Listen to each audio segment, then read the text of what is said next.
ಎಲ್ಲರಿಗೂ ನಮಸ್ಕಾರ. ಥಟ್ ಅಂತ ಹೇಳಿ ಕ್ವಿಜ್ ಕಾರ್ಯಕ್ರಮಕ್ಕೆ ತಮಗೆಲ್ಲ ಸ್ವಾಗತ. ಎಲ್ಲರಿಗೂ ಕರ್ನಾಟಕ ರಾಜ್ಯೋತ್ಸವದ ಶುಭಾಶಯಗಳು.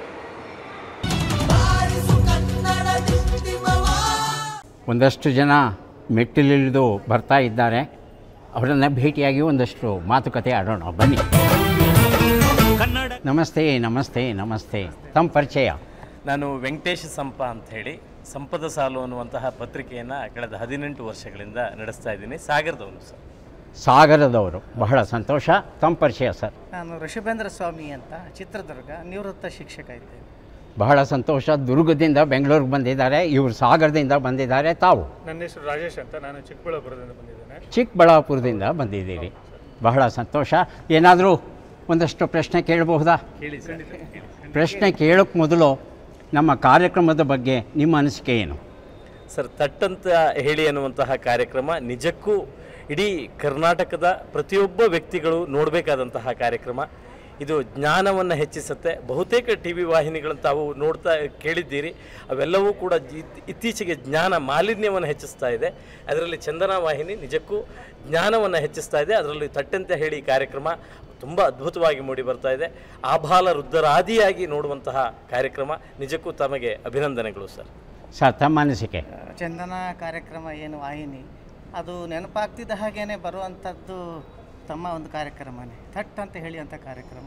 ನಿಜವಾಗಲೂ ಅದು ಇವತ್ತು ನಾವು ಅಲ್ಲದೆ ನಮ್ಮ ಮಕ್ಕಳು ಏನಿದ್ದಾರೆ, ಒಂದು ಕರ್ನಾಟಕಕ್ಕೆ ಸಂಬಂಧಪಟ್ಟಂಥ ಸಂಕ್ಷಿಪ್ತ ಅಲ್ಲದೆ ಹೆಚ್ಚಿನ ಪರಿಚಯ ಆಗುವಂತಹ ಒಂದು ಎಲ್ಲ ರೀತಿಯ ಸಾಹಿತ್ಯ, ರಂಗಕ್ಷೇತ್ರ ಅಥವಾ ಯಾವುದೇ ಕ್ಷೇತ್ರದಲ್ಲಿ ಐತಿಹಾಸಿಕವಾಗಿರ್ತಕ್ಕಂಥ ಸಾಮಾನ್ಯ ಜ್ಞಾನಕ್ಕೆ ಮಿಗಿಲಾಗಿರ್ತಕ್ಕಂತಹ ಒಂದು ಕಾರ್ಯಕ್ರಮ ಅದು. ಅದರಿಂದ ಪ್ರತಿಯೊಬ್ಬರೂ ಸಹ ಖುಷಿಯಿಂದ ಇಷ್ಟಪಟ್ಟು ನೋಡುವಂಥದ್ದೇ ಕಾರ್ಯಕ್ರಮ. ಆ ಕಾರ್ಯಕ್ರಮ ನಿಜವಾಗ್ಲೂ ಈ ಟಿ ವಿ ಸೀರಿಯಲ್ಗಳು ಏನಿದೆಯಲ್ಲ, ಕಾದು ನೋಡುವಂತಹ ಸೀರಿಯಲ್ಗಳು, ಅದಕ್ಕಿಂತ ಮಿಗಿಲಾಗಿ ಕಾಯ್ದು ನೋಡುವಂತಹ ಕಾರ್ಯಕ್ರಮ ಇದಾಗಿದೆ ಅಂತ ನಾನು. ಬಹಳ ಸಂತೋಷ. ಸರ್, ತಮ್ಮ ಅನಿಸಿಕೆ? ನಮ್ಮ ಅನಿಸಿಕೆ, ಈ ಶುಭ ದಿನ ಕನ್ನಡ ರಾಜ್ಯೋತ್ಸವದ ನವೆಂಬರ್ ನಾವು ಏನು ಆಚರಿಸ್ಕೊತೀವಿ, ಇಡೀ ಕರ್ನಾಟಕದ ಜನತೆ ಏನು ಆಚರಿಸ್ಕೊತೀವಿ, ಈ ಚಂದನ ಟಿ ವಿಯಲ್ಲಿ ಬರುವ ಎಲ್ಲ ಕಾರ್ಯಕ್ರಮಗಳು ತುಂಬ ಹೃದಯಪೂರ್ವಕವಾಗಿ ಎಲ್ಲ ಸಂತೋಷದಿಂದ ಇಂದಿನ ಪೀಳಿಗೆಗೆ ತಟ್ಟಂತೆ ಹೇಳಿ ಮಾತು ಏನು ಪ್ರಶ್ನೆಗಳು ಕೇಳ್ತೀರ ನೀವು, ಮತ್ತು ಇಂದಿನ ಪೀಳಿಗೆಗೆ ಏನು ಯೂಸ್ಫುಲ್ ಆಗುತ್ತೆ ಅಂತ ಅವು ತುಂಬ ಉಪಯೋಗವಾಗುತ್ತವೆ.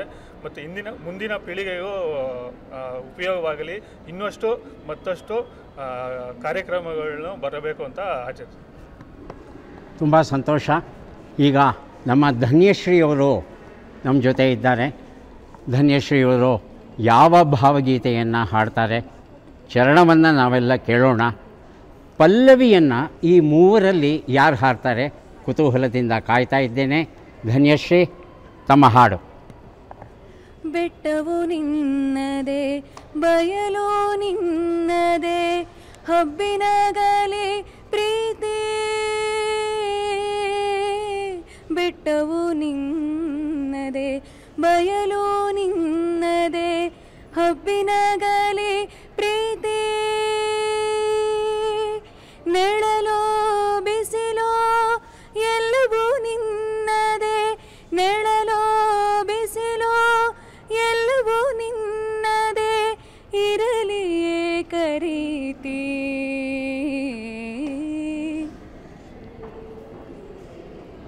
ಇದನ್ನು ಹಾಡಿ ತೋರಿಸ್ಬೇಕು, ಪ್ರಯತ್ನ ಪಡಿ. ದೀಪವು ನಿನ್ನದೆ, ಗಾಳಿಯು ನಿನ್ನದೆ, ಆರದಿರಲಿ ಬದುಕು.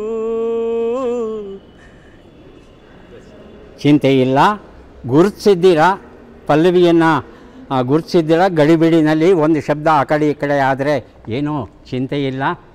ಸರ್, ಈ ಭಾವಗೀತೆಯನ್ನು ಬರೆದವ್ರು ಯಾರು? ದೀಪವು ನಿನ್ನದೇ, ಗಾಳಿಯು ನಿನ್ನದೇ, ತುಂಬ ಅರ್ಥವತ್ತಾದಂಥ ಭಾವಗೀತೆ. ಇದನ್ನು ಬರೆದದ್ದು ಯಾರು ಸರ್, ತಮಗೆ ಗೊತ್ತಿದೆಯಾ? ದರಾ ಬೇಂದ್ರೆ ಅಲ್ಲ ಸರ್. ನಿಮಗೆ ಆಯ್ಕೆಗಳು ಕೊಡ್ತೇನೆ. ಉತ್ತರ ಹೇಳಲಿಕ್ಕಾಗುತ್ತಾ ನೋಡಿ. Kuvempu, Da Ra Bendre, K S Narasimhaswamy. K S Narasimhaswamy. K S Narasimhaswamy ಉತ್ತರ ಸರಿಯಾಗಿದೆ. ನರಸಿಂಹಸ್ವಾಮಿಯವರು ಬರೆದಂಥ ಪ್ರಖ್ಯಾತವಾದ ಭಾವಗೀತೆಗಳ ಸಂಗ್ರಹ ಒಂದು ಹೂವಿನ ಹೆಸರಲ್ಲಿದೆ. ಯಾವುದದು? ಮೈಸೂರು ಮಲ್ಲಿಗೆ. ಮೈಸೂರು ಮಲ್ಲಿಗೆ ಉತ್ತರ ಸರಿಯಾಗಿದೆ.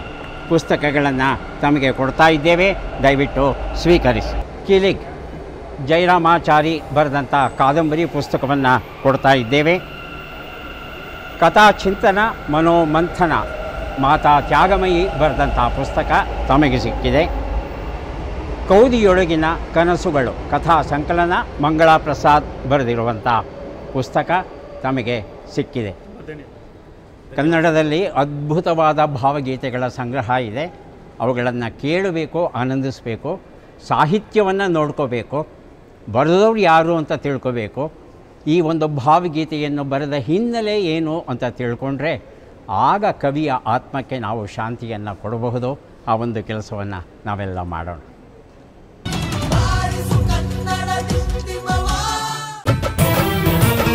ಕನ್ನಡಕ್ಕಾಗಿ ಜನನ, ಕನ್ನಡಕ್ಕಾಗಿ ಮರಣ, ಕನ್ನಡತನಕ್ಕೆ ನಮ್ಮ ಉಸಿರೇ ಚಿರಋಣಿ.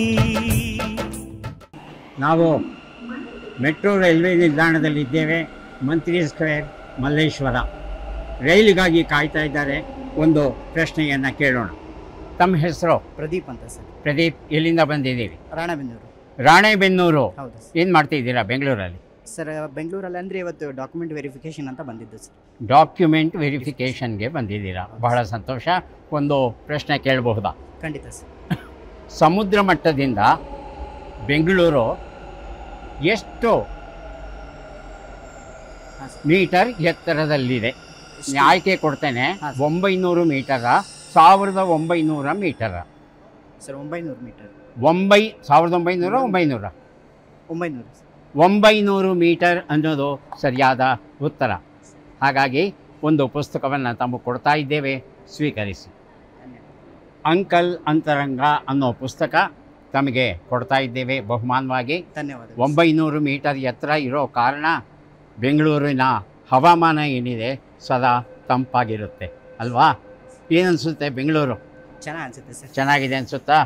ತುಂಬ ಬಿಸಿಲು, ತುಂಬ ಸೆಕೆ, ತುಂಬ ಮಳೆ, ತುಂಬ ಚಳಿ ಉಂಟಾ ಏನಾದರೂ? ಸರ್ ಆ ಥರ ವಾತಾವರಣ ವೈಪರೀತ್ಯ ಬಗ್ಗೆ ನನಗೆ ತಿಳಿದಿಲ್ಲ ಸರ್, ಯಾಕಂದರೆ ನಾನು ಇಲ್ಲಿರೋದಿಲ್ಲ. ಹಾಂ, ಬಟ್ ಚೆನ್ನಾಗಿದೆ ಅಂತ ಹೇಳ್ತಾರೆ ಸರ್. ಚೆನ್ನಾಗಿದೆ, ಒಳ್ಳೆಯದಾಗಲಿಪ್ಪ ತಮ್ಮ. ನಮಸ್ತೆ ಅಮ್ಮ. ನಮಸ್ತೆ ಸರ್. ನಿಮ್ಮ ನೋಡಿ ತುಂಬ ಖುಷಿ ಆಯಿತು. ಪ್ರೋಗ್ರಾಮ್ಸ್ ಎಲ್ಲ ನೋಡ್ತಾ ಇರ್ತೀವಿ ಅವಾಗೆಲ್ಲ. ಕ್ವಶನ್ಸ್ ಆನ್ಸರು ನಾವು ಮಾಡ್ತಾ ಇರ್ತೀವಿ. ರೀಸೆಂಟಾಗಿ ನಂದಿ ಹಿಲ್ಸಿಗೆಲ್ಲ ಮಕ್ಕಳಿಗೆ ಪ್ರೋಗ್ರಾಮ್ ಎಲ್ಲ ಮಾಡಿದ್ರಲ್ಲ, ಎಲ್ಲ ನೋಡ್ತಾ ಇದ್ದೀವಿ ಸರ್. ಕ್ವಶನ್ಸ್ ಎಲ್ಲ ಮಾಡ್ತಾ ಇರ್ತೀವಿ ಸರ್. ಹೌದಾ? ಉತ್ತರ ಕೊಡ್ತಿರ್ತೀರಾ ಮನೆಯಲ್ಲಿ? ಸರ್. ಇಲ್ಲೂ ಒಂದು ಪ್ರಶ್ನೆ ಕೇಳಿಬಿಡ್ತೀವಿ, ಕೇಳಿ ಉತ್ತರ ಕೊಡ್ತೀರಾ? ಕೇಳಿ ಸರ್. ಹಾಂ, ಆಗಬಹುದಾ? ಆದರೆ ಮೊದಲು ನಿಮ್ಮ ಪರಿಚಯ. ನನ್ನ ಹೆಸರು ಸರ್ವಮಂಗಳ ಅಂತ ಸರ್. ನಾನು ಸಿವಿಲ್ ಇಂಜಿನಿಯರಿಂಗ್ ಇದ್ದೀನಿ. ಯಾವ ಬಡಾವಣೆ ಬೆಂಗಳೂರಲ್ಲಿ? ನಾಗಸಂದ್ರ ಸರ್. ನಾಗಸಂದ್ರ. ಮೂಲತಃ ಬೆಂಗಳೂರ ಹೊರಗಡೆಯಿಂದ ಬಂದಿದ್ದೀರಾ? ಯಾದಗಿರಿ ಅವರು. ಯಾದಗಿರಿ ಅವರು. ಆಹಾ, ಯಾದಗಿರಿ ತುಂಬ ಚೆನ್ನಾಗಿದೆ ಸ್ಥಳ. ಪ್ರಾಕೃತಿಕ ಸೌಂದರ್ಯವನ್ನು ಇನ್ನೂ ಉಳಿಸ್ಕೊಂಡಿದೆ. ಜನ ಬಹಳ ಮುಗ್ಧರು, ಪ್ರಾಮಾಣಿಕರು. ಅಷ್ಟೇ ಯಾವುದೇ ಸವಾಲಿಲ್ಲದ ಪ್ರೀತಿಯನ್ನು ತೋರಿಸುವಂಥ ಜನ. ಯಾದಗಿರಿಗೆ ನಾನು ಸುಮಾರು ಸಲ ಬಂದಿದ್ದೇನೆ. ತುಂಬ ಸಂತೋಷ. ಒಂದು ಪ್ರಶ್ನೆಯನ್ನು ಕೇಳಬಹುದಾ? ಕೇಳಿ ಸರ್. ಬೆಂಗಳೂರನ್ನು ಏರ್ ಕಂಡೀಷನ್ಡ್ ಸಿಟಿ ಅಂತ ಕರೀತಾರೆ, ಹವಾನಿಯಂತ್ರಿತ ನಗರ ಅಂತ. ಯಾಕಂದರೆ ಅಷ್ಟು ತಂಪಿರುತ್ತಂತೆ ಬೆಂಗಳೂರು. ಇದಕ್ಕೆ ಕಾರಣ ನಾನಾ ಕಾರಣಗಳಿವೆ. ಒಂದು ಕಾರಣ ಇಲ್ಲಿರ್ತಕ್ಕಂಥ ಕೆರೆಗಳ ಸಂಖ್ಯೆ. ನಮ್ಮ ಗೆಜೆಟ್ ಅನ್ವಯ ಬೆಂಗಳೂರು ಮತ್ತು ಸುತ್ತಮುತ್ತಲೂ ಎಷ್ಟು ಕೆರೆಗಳಿದ್ದವು? 1,000 ಕೆರೆಗಳಿದ್ದವ? 10,000 ಕೆರೆಗಳಿದ್ದವ? 1,000 10,000? 1,000 ಅನ್ನೋದು ಸರಿಯಾದ ಉತ್ತರ. ದಯವಿಟ್ಟು ಪುಸ್ತಕವನ್ನು ಸ್ವೀಕರಿಸಿ. ಹೂವು ಮತ್ತು ಹುಡುಗ ಕಥಾ ಸಂಕಲನ GK ಐತಾಳ್ ಬರೆದಿರುವಂಥದ್ದು ತಮಗೆ ಕೊಟ್ಟಿದ್ದೇವೆ. ಆದರೆ ಏನು ಮಾಡೋದು, 1000 ಕೆರೆಗಳು ಇವತ್ತಿಲ್ಲ. ಹೌದು ಸರ್, ಎಲ್ಲ ಮುಚ್ಚೋಗಿದೆ. ಎಲ್ಲ ಅದೇ ಇನ್ನೊಂದು ಏನಂದರೆ ನಮ್ಮ ಸಿವಿಲ್ ಇಂಜಿನಿಯರ್ಸಿಂದನೇ ಅಂತ ಹೇಳ್ತಾರೆ, ಅದೊಂದು ಇದು. ಬಟ್ ಏನು ಮಾಡೋಕ್ಕಲ್ಲ, ಅರ್ಬನೈಜೇಷನ್ಗೋಸ್ಕರ ಅದನ್ನೆಲ್ಲ ಇದು ಮಾಡ್ತಾ ಇದ್ದಾರೆ. ಬಟ್ ಅದಕ್ಕೆ ಸೂಕ್ತ ಇದನ್ನು ಅಂದರೆ ಇವಾಗ ಆಲ್ಟರ್ನೇಟ್ ಪ್ಲ್ಯಾನಿಂಗ್ಸ್ ಎಲ್ಲ ಮಾಡಿಬಿಟ್ಟು ಅದನ್ನು ಮತ್ತೆ ರಿಕವರ್ ಎಲ್ಲ ಮಾಡಬೇಕು ಅಂತ ನಾನು ಕೇಳ್ಕೊಳ್ತೀನಿ ಸರ್. 1000 ಕೆರೆ ಇದ್ದದ್ದು ಇವತ್ತು 100 ಕೆರೆ ಇಲ್ಲ. ಹೌದೌದು ಸರ್. ಜೊತೆಗೆ ನಾವೇನು ಮಾಡಿದ್ದೇವೆ, ಮರಗಳನ್ನು ಕಡಿತಾ ಇದ್ದೇವೆ. ಹೌದು ಸರ್. ಹಾಗಾಗಿ ಇರೋ ಕೆರೆಗಳನ್ನು ಉಳಿಸ್ಕೋಬೇಕು, ಮರ ಕಡಿಯೋದನ್ನು ನಿಲ್ಲಿಸಬೇಕು, ಕಡಿದ್ರು ಅದ್ರ ಪಕ್ಕದಲ್ಲಿ ಇನ್ನೊಂದು ನಾವು ಮರನ ಬೆಳೆಸಬೇಕು, ಪರಿಸರನ ಉಳಿಸ್ಬೇಕು. ಇಲ್ಲದೆ ಹೋದರೆ ಬೆಂಗಳೂರು ಏರ್ ಕಂಡೀಷನ್ ಸಿಟಿ ಅನ್ನೋ ಹೆಸರನ್ನ ಅರ್ಧಂಬರ್ಧ ಕಳ್ಕೊಂಡ್ಬಿಟ್ಟಿದೆ. ಕೊನೆಗೆ ಇದು ಸಹಾರಾ ಸಿಟಿ ಅಂತ ಕರೆಸ್ಕೊಂಡ್ಬಿಡುತ್ತೆ, ಅಷ್ಟು ಉಷ್ಣತೆ ಹೆಚ್ಚಾಗುತ್ತೆ. ಬಹಳ ಸಂತೋಷ, ಒಳ್ಳೆಯದಾಗಲಿ. Thank you sir. ಮೆಟ್ರೋ ರೈಲಿಗಾಗಿ ಕಾಯ್ತಾ ಇದ್ದಾರೆ. ಬನ್ನಿ, ರೈಲು ಬರೋವರೆಗೂ ಒಂದಷ್ಟು ಮಾತುಕತೆ ಆಡೋಣ. ಸರ್ ನಮಸ್ಕಾರ. ನಮಸ್ಕಾರ ಸರ್. ತಮ್ಮ ಹೆಸರು? ಶಿವಕುಮಾರ್ ಅಂತ. ಶಿವಕುಮಾರ್ ಸರ್. ಯಾವ ಬಡಾವಣೆಯವರು? ಸರ್ ನಾನು Basavanagudi sir. Basavanagudi. Yes sir. ಬೆಂಗಳೂರೇನಾ ಹುಟ್ಟಿ ಬೆಳೆದದ್ದು? ಹಾಂ ಸರ್. ಹಾಂ ಸರ್, ಬೆಂಗಳೂರು. ತುಂಬ ಸಂತೋಷ. Thank you sir. ಈಗ ಇಡೀ ಜಗತ್ತಲ್ಲಿ ಜನಸಂಖ್ಯಾ ದೃಷ್ಟಿಯಿಂದ ಮೊದಲ ಸ್ಥಾನದಲ್ಲಿರ್ತಕ್ಕಂಥ ನಗರ ಯಾವುದು? ಮತ್ತು ಬೆಂಗಳೂರು ಜನಸಂಖ್ಯಾ ದೃಷ್ಟಿಯಿಂದ ಎಷ್ಟನೇ ಸ್ಥಾನದಲ್ಲಿದೆ? ಮೊದಲನೇ ಪ್ರಶ್ನೆಗೆ ಒಂದು ಆಯ್ಕೆ ಕೊಡ್ತಾ ಇದ್ದೇನೆ. ಅಂದರೆ ಜಗತ್ತಲ್ಲಿ ಅತ್ಯಂತ ಹೆಚ್ಚು ಜನ ಇರ್ತಕ್ಕಂಥ ನಗರ ಅದು ಟೋಕಿಯೋನಾ, ನ್ಯೂಯಾರ್ಕಾ? ಟೋಕಿಯೋ ಉತ್ತರ ಸರಿಯಾಗಿದೆ. Thank you sir. ಹಾಗೆಯೇ ಜಗತ್ತಿನ ಜನಸಂಖ್ಯೆಯಲ್ಲಿ ನಮ್ಮ ನಗರ ಬೆಂಗಳೂರು ಎಷ್ಟನೇ ಸ್ಥಾನದಲ್ಲಿದೆ? 27ನೇ ಸ್ಥಾನದಲ್ಲ, 37ನೇ ಸ್ಥಾನದಲ್ಲ? ಬೆಂಗಳೂರು ಹೇಳ್ತಾರಲ್ಲ, ಬೆಂಗಳೂರು 37ನೇ ಸ್ಥಾನ ಸರ್. 37 ಅನ್ನೋದು ತಪ್ಪು ಉತ್ತರ, 27ನೇ ಸ್ಥಾನದಲ್ಲಿದೆ. ಆದರೆ ಟೋಕಿಯೋ ಸರಿಯಾದ ಉತ್ತರ ಕೊಟ್ಟಿದ್ದೀರಾ. ಒಂದು ಪುಸ್ತಕ ಕೊಡ್ತಾ ಇದ್ದೇವೆ, ದಯವಿಟ್ಟು ಪುಸ್ತಕವನ್ನು ಸ್ವೀಕರಿಸಿ. Thank you so much. ವಿನೋದರಂಗ ಡ್ರಾಮಾರಾಮ ಎನ್ ರಾಮನಾಥ್ ಬರೆದಂಥ ಪುಸ್ತಕ ತಮ್ಮದು.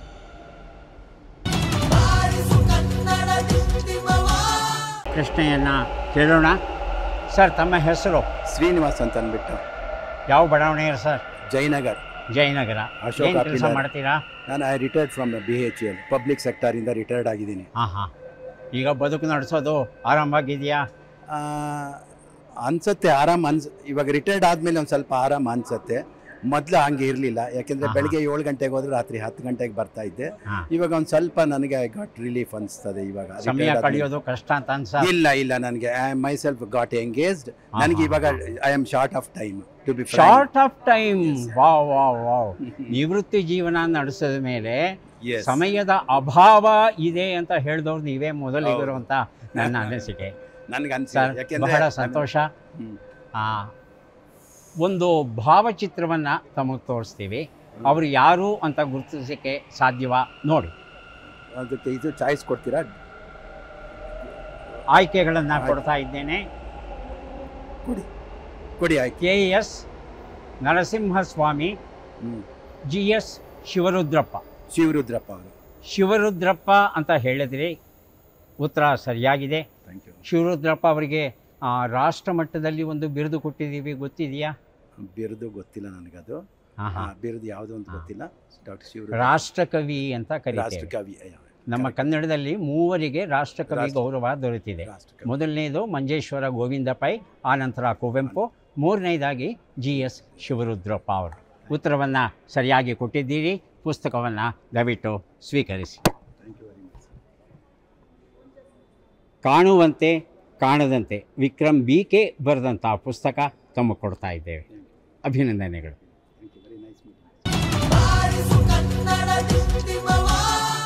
ಪ್ರಶ್ನೆಯನ್ನು ಕೇಳೋಕೆ ಹೋಗೋಣ. ಸರ್ ನಮಸ್ಕಾರ. ನಮಸ್ತೆ ಸರ್. ತಮ್ಮ ಹೆಸರು? ನನ್ನ ಹೆಸರು ರಾಜೇಶ್ ಸಾಬ್ ಅಂತ. ಹಾಂ. ಬಾಗಲಕೋಟೆಯಿಂದ. ಬಾಗಲಕೋಟೆಯವರ? ಸರ್. ಬಾಗಲಕೋಟೆಯವರು ಬೆಂಗಳೂರಿಗೆ ಬಂದಿದ್ದೀರಿ ಬೆಂಗಳೂರು ಅಲ್ವಾ? ಬಾಗಲಕೋಟೆ ಚೆನ್ನವೋ ಬೆಂಗಳೂರು ಚೆನ್ನವೋ? ಸರ್ ಎರಡೂ ಚೆನ್ನಾಗಿದೆ ಸರ್. ಎರಡೂ ಚೆನ್ನಾಗಿದೆ. ಯಾಕಂದರೆ 2 ಊರಿನವ್ರು ಬೇಜಾರು ಮಾಡ್ಕೋಬಾರ್ದಲ್ವಾ? ಅದಕ್ಕೆ ಒಂದು ಸಮನ್ವಯ ಸ್ಥಿತಿ, ಒಂದು ಎರಡೂ ಚೆನ್ನಾಗಿದೆ ಅಂತ ಹೇಳಿದ್ರಿ, ಹೌದಾ?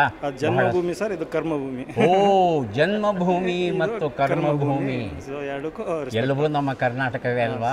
ಎಲ್ಲಿ ಕೆಲಸ ಮಾಡಿದ್ರು ನಮ್ಮ ಕನ್ನಡದ ಕೆಲಸವೇ ಅಲ್ವಾ? ಬಹಳ ಸಂತೋಷ. ಒಂದು ಚಿತ್ರವನ್ನು ತೋರಿಸ್ತೀವಿ. ಆ ಚಿತ್ರದಲ್ಲಿ ಇರೋರು ಯಾರು ಅಂತ ಗುರುತಿಸ್ಬೇಕು. ನೋಡಿ ಚಿತ್ರ. ಯು ಆರ್ ಅನಂತಮೂರ್ತಿ ಸರ್ ಅವರು. U R Ananthamurthy. ಉತ್ತರ ಸರಿಯಾಗಿದೆ. ಅವರ ಬಗ್ಗೆ ಒಂದೆರಡು ಸಾಲು ಹೇಳ್ತೀರಾ? ಜ್ಞಾನಪೀಠ ಪ್ರಶಸ್ತಿ ಪುರಸ್ಕೃತರು ಅವರು. ಅಷ್ಟು ಗೊತ್ತು ಸರ್. ಎಷ್ಟನೇ ಇದು ಅಂತ ಗೊತ್ತಿದೆಯಾ? ಎಷ್ಟನೇ ಜ್ಞಾನಪೀಠ ಅಂತ? ಚಿಂತೆ ಇಲ್ಲ. ಜ್ಞಾನಪೀಠ ಪ್ರಶಸ್ತಿ ಪಡೆದವರು ಅಂತ ಹೇಳಿದ್ರಿ, ಹೆಸರನ್ನು ಹೇಳಿದ್ರಿ. ಉತ್ತರ ಸರಿಯಾಗಿದೆ. 6ನೇ ಜ್ಞಾನಪೀಠ ಪ್ರಶಸ್ತಿಯನ್ನು ಕನ್ನಡಕ್ಕೆ ತಂದುಕೊಟ್ಟವರು. ಅವರ ಆದಮೇಲೆ ಗಿರೀಶ್ ಕಾರ್ನಾಡ್, ಆನಂತರ ಚಂದ್ರಶೇಖರ ಕಂಬಾರ ಅಲ್ವಾ? ಪುಸ್ತಕ ತಮಗೆ ಕೊಡ್ತಾ ಇದ್ದೇವೆ, ದಯವಿಟ್ಟು ಸ್ವೀಕರಿಸಿ. ಮುಸ್ಸಂಜೆಯ ಕಥೆಗಳು, ಉದಯ್ ಕುಮಾರ್ ಹಬ್ಬು ಬರೆದಂಥ ಪುಸ್ತಕ ತಮ್ಮದು.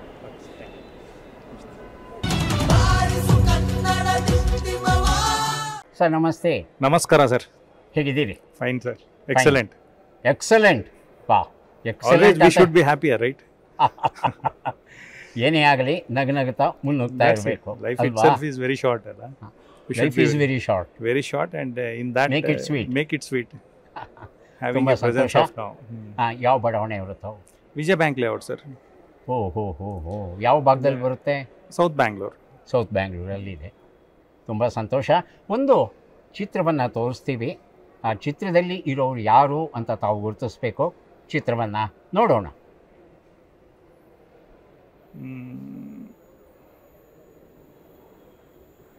ಇವರು ಪೊಯೆಟೇ ಸರ್ ಆ್ಯಕ್ಚುಲಿ. ಒಂದು ಸುಳುಹು ಕೊಡ್ತೇನೆ, ಇವರು ಕಾದಂಬರಿಕಾರರು. ಬೇಂದ್ರೆ ಇರ್ಬೇಕು ಸರ್. ಬೇಂದ್ರೆ ಅವರನ್ನು ಕವಿಗಳು ಅಂತ ನಾವು ಗುರುತಿಸ್ತೇವೆ, ವರಕವಿ ಅಂತ ಹೇಳ್ತೇವೆ. ಹೌದು ಸರ್.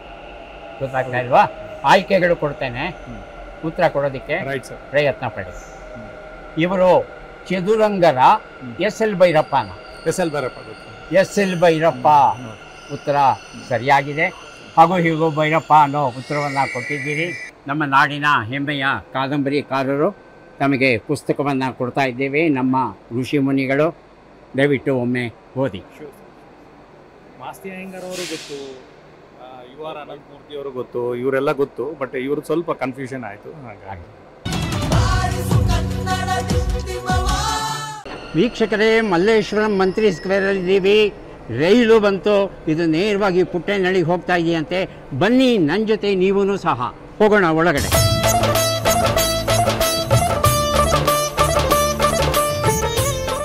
ಮೆಟ್ರೋ ರೈಲಿನ ಒಳಗೆ ಬಂದಿದ್ದೇವೆ. ಜನ ತುಂಬಿದ್ದಾರೆ.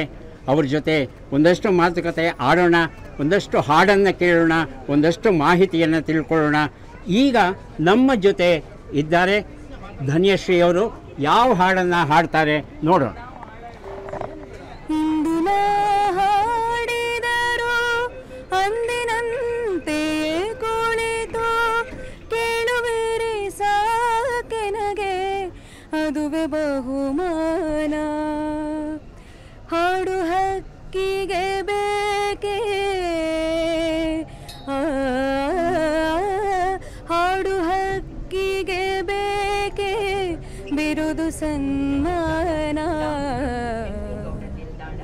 ಬಹಳ ಸುಶ್ರಾವ್ಯವಾದ ಗೀತೆಯನ್ನು ಹಾಡಿದ್ರು ಧನ್ಯಶ್ರೀ ಅವರು. ಈ ಗೀತೆಯ ಚರಣವನ್ನು ಕೇಳಿದ್ವಿ. ಈಗ ಪಲ್ಲವಿಯನ್ನು ಕೇಳೋಣ. ಸರ್, ಪಲ್ಲವಿ ಗೊತ್ತಾ ಈ ಹಾಡಿಂದು? ಇಲ್ಲ ಸರ್. ಹಾಡಿಂದು ಗೊತ್ತಿಲ್ಲ. ಯಾರಿಗಾದ್ರೂ ಗೊತ್ತಿದೆಯಾ ಈ ಹಾಡಿನ ಪಲ್ಲವಿ? ಮೇಡಮ್, ತಮಗೆ ಗೊತ್ತಾ? ಗೊತ್ತಿಲ್ವಾ? ಯಾರು ಹಾಡ್ತೀರಿ? ಎದೆ ತುಂಬಿ ಹಾಡುವೆನು. ಎದೆ ತುಂಬಿ ಹಾಡುವೆನು ಅಂತ ಹೇಳಿದ್ರಿ. ಉತ್ತರ ಸರಿಯಾಗಿದೆ. ಎದೆ ತುಂಬಿ ಹಾಡುವೆನು. ಹಾಡಕ್ ಬರುತ್ತಾ ಸರ್? ಹಾಡಕ್ ಬರೋದಿಲ್ಲ. ಸ್ವಲ್ಪ ಬರುತ್ತಾ? ಸ್ವಲ್ಪ ಬಂದರೂ ಸಾಕು, ಹಾಡಿ. ಜನ್ಮ ಜನ್ಮದ ಅನುಬಂಧ, ಹೃದಯ ಹೃದಯಗಳ ಪ್ರೇಮಾನುಬಂಧ, ಜನ್ಮ ಜನ್ಮದ ಅನುಬಂಧ. ಜನ್ಮ ಜನ್ಮದ ಅನುಬಂಧ ಅಂತ ಹೇಳಿ ರಾಜ್ಕುಮಾರ್ ಜಮುನಾ ಅಭಿನಯಿಸಿದ ಸಾಕ್ಷಾತ್ಕಾರದ ಚಿತ್ರದ ಹಾಡನ್ನು ಹಾಡಿದ್ರೆ, ಆದರೆ ಎದೆ ತುಂಬಿ ಹಾಡಿದೇನು ಅಂತ ಹೇಳಿದ್ರಿ. ಇದು ಬರ್ದದ್ದು ಯಾರು ಅಂತ ಗೊತ್ತಾ? ಚಿಂತೆ ಇಲ್ಲ, ಪುಸ್ತಕವನ್ನು ಕೊಡ್ತಾ ಇದ್ದೇನೆ, ದಯವಿಟ್ಟು ಸ್ವೀಕರಿಸಿ. ನಿಮ್ಮ ಹೆಸರು ಮತ್ತು ಪರಿಚಯ? ಸರ್, ನನ್ನ ಹೆಸರು ಆನಂದ್ ಮೂರ್ತಿ ಅಂತ. ಯಾವ ಬಡಾವಣೆಯವರು? ಸರ್, ನಾವು R T Nagar. R T Nagar. R T Nagar sir. ಒಳ್ಳೇದಾಗಲಿ ತಮಗೆ. ಹಾಂ. ಮತ್ತೊಂದು ಹಾಡನ್ನು ಈಗ ಧನ್ಯಶ್ರೀ ಅವರು ಹಾಡ್ತಾ ಇದ್ದಾರೆ, ಕೇಳೋಣ ಹಾಡನ್ನು. ಚಿಕ್ಕಿ ತೋರಿಸ್ತಾವ ಚಾಚಿ ಬೆರಳ, ಚಂದ್ರಮ ಕನ್ನಡಿ ಹರಳ, ಮನಸೋತು ಆಯಿತು ಮರುಳ, ಮನಸೋತು ಆಯಿತು ಮರುಳ, ನೀ ಹೊರಟಿದ್ದೀಗ ಎಲ್ಲಿಗೆ, ನೀ ಹೊರಟಿದ್ದೀಗ ಎಲ್ಲಿಗೆ. ಅದ್ಭುತವಾದಂಥ ಗೀತೆ ಇದು. ಎಷ್ಟು ದಾಂಪತ್ಯದ ಸೂಕ್ಷ್ಮಗಳು ಈ ಭಾವಗೀತೆಯಲ್ಲಿ ಇದೆಯೋ ಗೊತ್ತಿಲ್ಲ. ಇದನ್ನು ಯಾರು ಹಾಡ್ತಾರೆ ನೋಡೋಣ. ಮೇಡಮ್ ಹಾಡ್ಲಿಕ್ಕೆ ಸಾಧ್ಯವಾ? ಹೋಗ್ಲಿ, ಬರ್ದದ್ದು ಯಾರು ಅಂತ ಗೊತ್ತಾ? ಬರ್ದದ್ದು ಯಾರು ಅಂತ ಗೊತ್ತಿಲ್ಲ. ಯಾರು ಹೇಳಿದ್ದು? ಉತ್ತರ ಸರಿಯಾಗಿದೆ. ದ.ರಾ ಬೇಂದ್ರೆಯವರು ಬರೆದಂಥ ಗೀತೆ ಇದು. ಈ ಹಾಡಿನ ಪಲ್ಲವಿಯನ್ನು ಕೇಳ್ಬಿಡೋಣ ಒಂದ್ಸಲ. ಗಮ್ಮ ಘಮ್ಮ ಘಮ್ಮಾಡಿಸ್ತಾವ ಮಲ್ಲಿಗೆ, ಘಮ್ಮ ಘಮ್ಮ ಘಮ್ಮಾಡಿಸ್ತಾವ ಮಲ್ಲಿಗೆ, ನೀ ಹೊರಟಿದ್ದೀಗ ಎಲ್ಲಿಗೆ, ನೀ ಹೊರಟಿದ್ದೀಗ ಎಲ್ಲಿಗೆ. ತುಂಬ ಒಳ್ಳೆಯ ಹಾಡು ಇದು, ಬೇಂದ್ರೆಯವರು ಬರೆದದ್ದು. ಈ ಹಾಡಿಗೆ ಅಭಿನೇತ್ರಿಯಾಗಿ ಯಾರು ಅಭಿನಯಿಸಿದ್ರು ಅಂತ ಗೊತ್ತಾ? ಇದನ್ನು ಚಿತ್ರೀಕರಣ ಮಾಡಿದ್ರು, ಹಾಡನ್ನು. ಗೀತೆ ಚಿತ್ರ ಆಗಿತ್ತು. ಗೊತ್ತಿಲ್ವಾ? ಯಾರಾದರೂ ಹೇಳ್ತೀರಾ? ಈಗ ಅವರು ನಮ್ಮ ಜೊತೆ ಇಲ್ಲ, ಆದರೂ ನಮ್ಮ ಮೆಟ್ರೋನಲ್ಲಿ ನಮ್ಮ ಜೊತೆ ಇದ್ದಾರೆ. ಅಪರ್ಣಾ ಈಗ ಜಾಲಹಳ್ಳಿಗೆ ತಲುಪಲಿದೆ, ಬಾಗಿಲುಗಳು ಎಡಕ್ಕೆ ತೆರೆಯಲಿವೆ. ಅಪರ್ಣಾ ಉತ್ತರ ಸರಿಯಾಗಿದೆ. ಪುಸ್ತಕವನ್ನು ಕೊಡ್ತಾ ಇದ್ದೇವೆ.